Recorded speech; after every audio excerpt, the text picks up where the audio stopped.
அங்கே வந்த கூட்டம்தான் இந்த நாம் தமிழர் கட்சியைச் சேர்ந்த சேட்டை துரைமுருகன் கூட்டம். இந்த கூட்டம் இனிமேல் கள்ளக்குறிச்சிக்குள் செல்வார்களேயானால் மக்களே ஓட ஓட விரட்டுவார்கள் என்பதில் உண்மை. சீமான் ஏன் கள்ளக்குறிச்சி இந்த சம்பவத்திற்கு செல்லவில்லை? எதனால் செல்லவில்லை? அங்கே செத்தவர்கள் என்ன சிங்களவர்களா? அங்கே மாண்டு போனவர்கள் என்ன கர்நாடகக்காரர்களா? இந்த நாம் தமிழர் கட்சி என்கிற ஒரு கட்சி இருக்கிறது. அந்த கட்சியினுடைய ஏதோ உறுப்பினர் என்று நினைக்கிறேன், சேட்டை துரைமுருகன் என்கிற ஒரு அயோக்கியன். சேட்டை துரைமுருகன் தன்னுடைய 6-7 அடியாட்களோடு மொத்தம் 10 பேர் வந்தார். மரியாதைக்குரிய தமிழ்நாடு முதலமைச்சர் அவர்களை தரைக்குறைவாக பேசியதோடு மட்டுமல்லாமல் அதெல்லாம் 10 லட்ச ரூபா கொடுத்துட்டாங்க, அதை இழிச்சுக்கிட்டு போய் இந்த மக்கள்லாம் வாங்குது. இன்னைக்கு ஒருத்தன் வந்து 10,000 ரூபா கொடுத்துட்டு போறான், விசிகா தலைவர்னு ஒருத்தன். அதை யார்கிட்ட பிடிங்கி இந்த மக்களுக்கு கொடுக்குறான்னு தெரியல.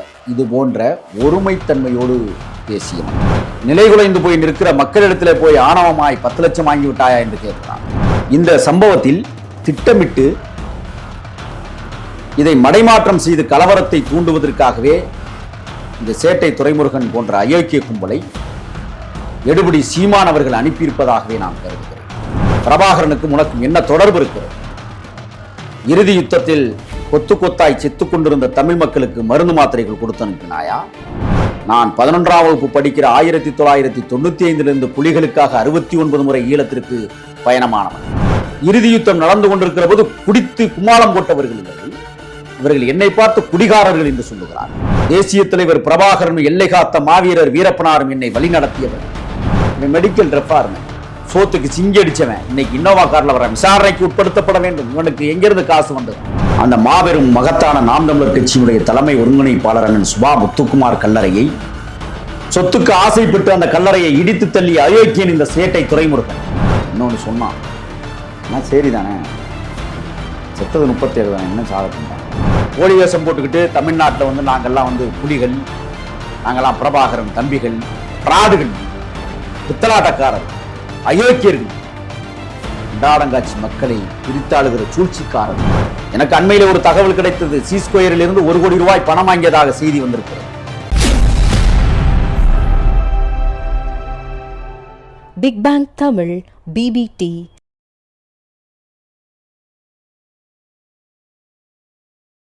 BBT தமிழ் நேயர்களுக்கு வணக்கம். இன்றைக்கி நம்ம அரங்கத்துக்கு முயலன் சார் வந்திருக்காரு, வரவேற்போம் அவரை.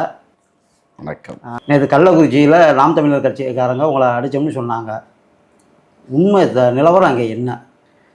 நான் ஏற்கனவே சொன்னதை போல VP ராகசியானுடைய வடிவேலை அவர்கள் அடித்தார்கள், என்னை தாக்க முயற்சித்தார்கள், மக்கள் என்னை பாதுகாத்தார்கள்.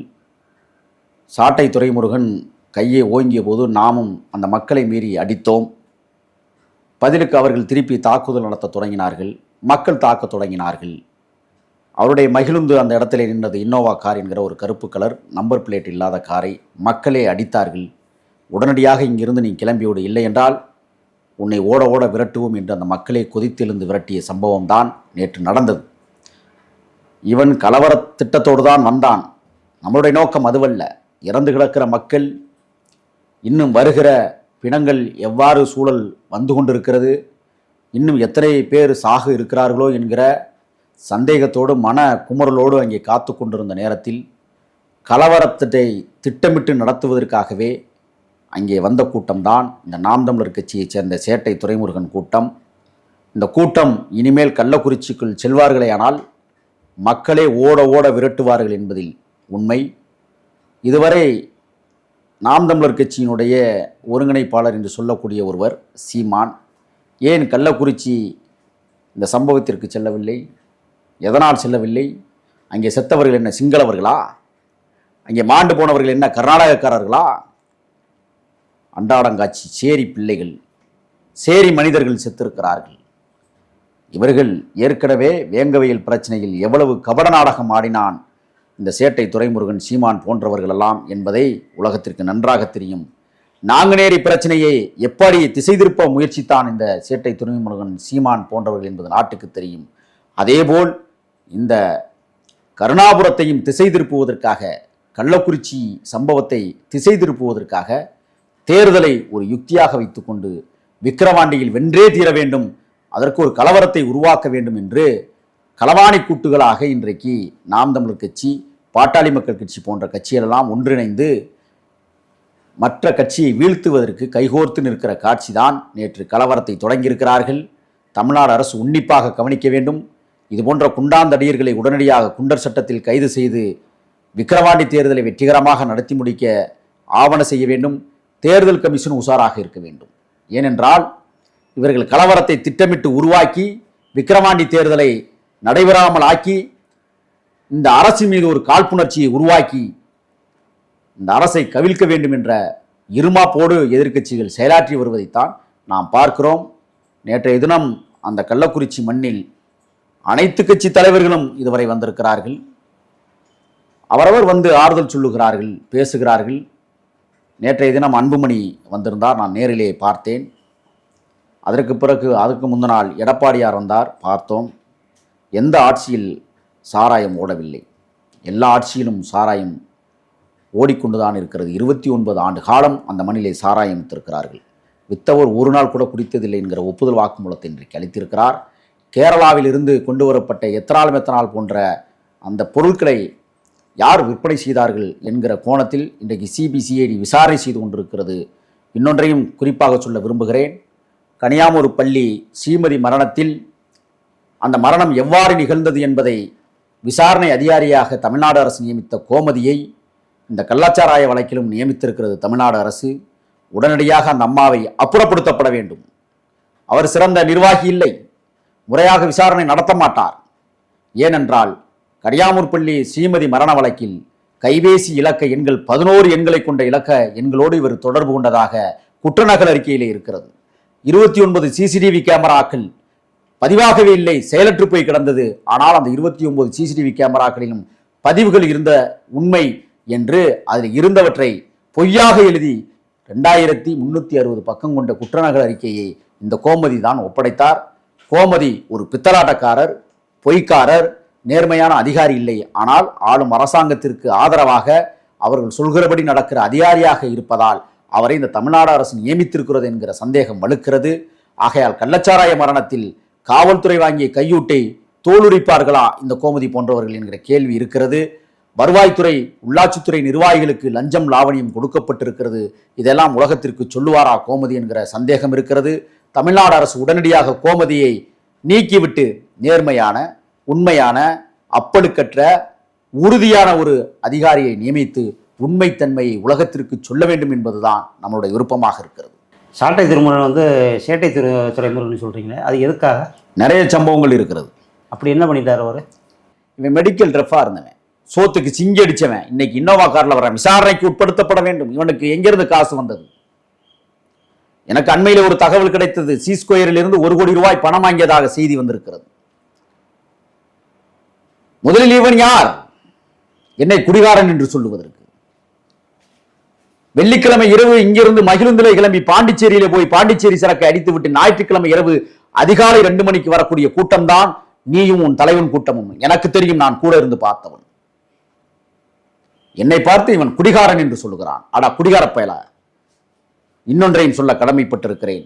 தமிழ் தேசிய மீட்சி படையினுடைய மகத்தான மக்கள் தலைவர், தலைமறைவு வாழ்க்கையை தனக்கான வாழ்க்கை என்று முடிவெடுத்த அண்ணன் சுபா முத்துக்குமார் அவர்கள் ஈழத்து பயணமாகட்டும், வீரப்பனாரின் பயணமாகட்டும், இறுதி வரை தமிழ் தேசிய தளத்தில் போராடிய பெருமகன்.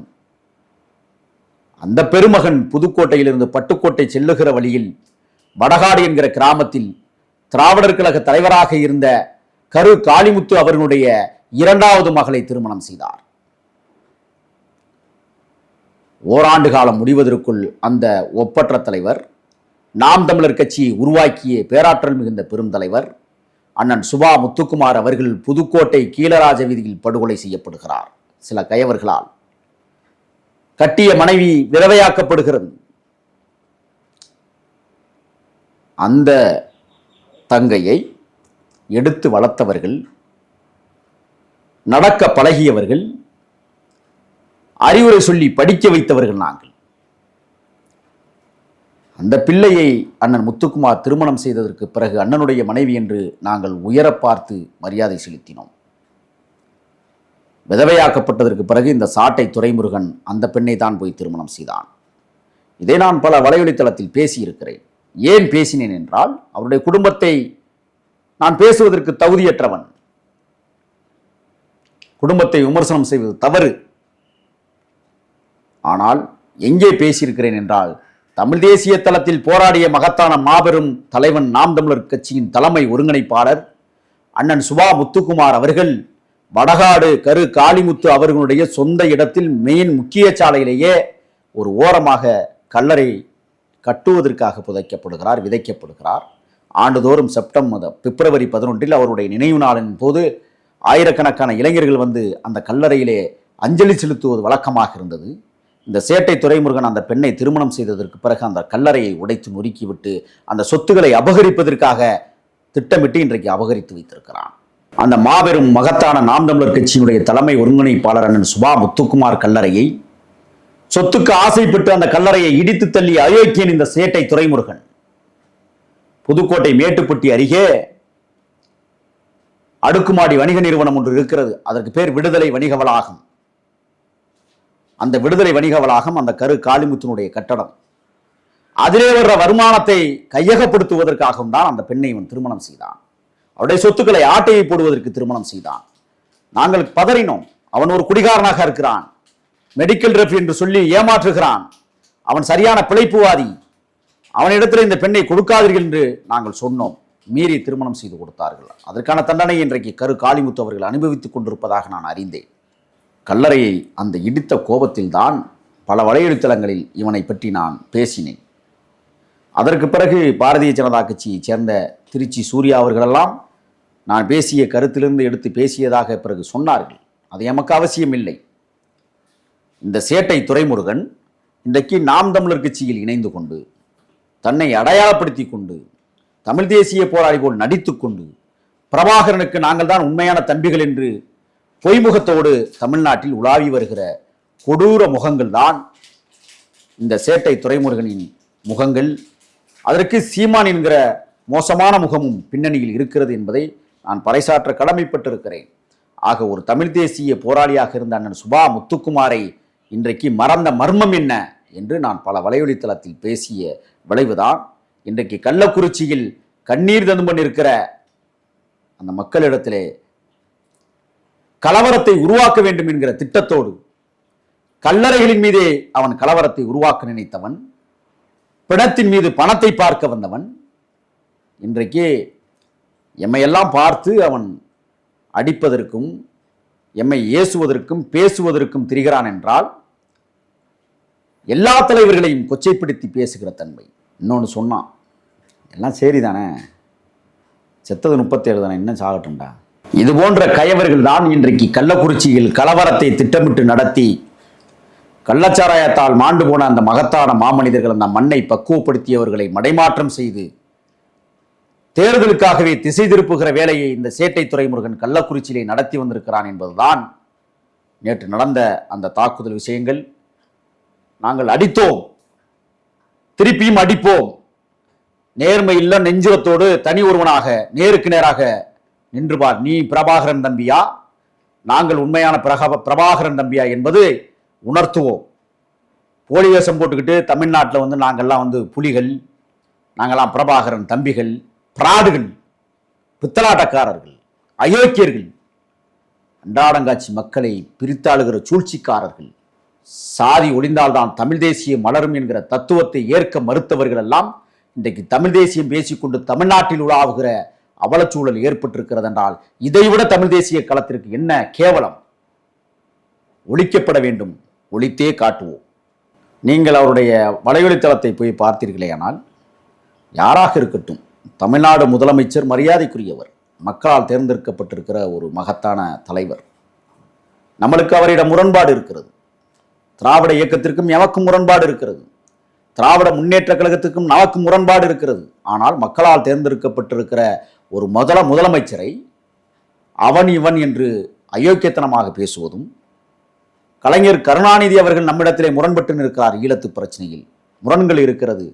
ஆனால் இறந்து போன தலைவரை கொச்சைப்படுத்தி பேசுவது, இருக்கிற தலைவர்களை வசைபாடுவது, அதுவும் கேவலமாக அருவருக்கத்தக்க வார்த்தைகளை பயன்படுத்துவது, இது போன்ற சேட்டைகளை செய்வதால் அண்ணன் முத்துக்குமார் கல்லறையை இடிக்கிற சேட்டையை செய்ததால், இன்றைக்கு கள்ளக்குறிச்சி கருணாபுரத்திலே வந்து கலவரத்தை உருவாக்க நினைத்ததால் இவன் சேட்டையாகத்தான் இருப்பானே ஒழிய இவன் சாட்டை இல்லை. சாட்டையை நாங்கள் தான் எடுப்போம் உன் சேட்டையை ஒடிப்பதற்கு. நன்றி, வணக்கம். நன்றி.